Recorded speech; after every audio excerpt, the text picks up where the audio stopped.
He says, Jake, DAG staking rewards for Flare and hbar. Flare's gonna be hard until there's a significant price appreciation on Flare. So again, like this is part of the other deal. Institutions don't really care until there's a lot of money. Everybody's like, well, why aren't there XRP products yet? It's just now got enough liquidity in it in the last couple years, and ROUSD and the other traction with Ripple and things where people are starting to pay attention. Banks and institutions and enterprises go where the money is.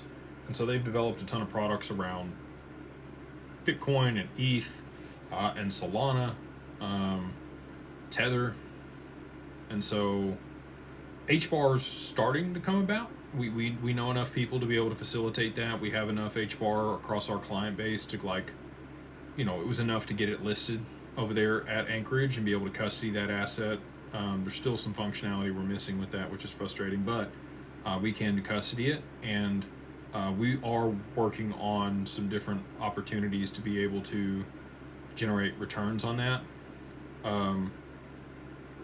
It's time and resources, right? So our main absolute focus right now is get a yield product across the line for XRP. That's about 96% of what we manage. So that's imperative that we do that. Beyond having multiple yield and return products created for XRP, we will then go be able to kind of rehypothecate the same measures that we've used to generate those products for other digital assets. One of those will absolutely be hbar. Flare will take longer. Like I mentioned, there's just, like, we probably have 100 million Flare across our client base.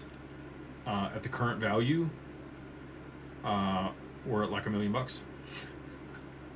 So it doesn't do much for an Anchorage when their minimum is, you know, $50 to $100 million worth of liquidity before they want to create a way to hold it, because it's not lucrative enough for them. It doesn't make sense on a business case.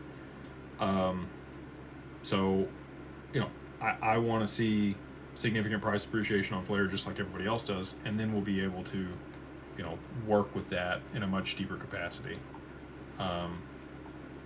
And I really like Flare's team. I think they're doing some cool stuff.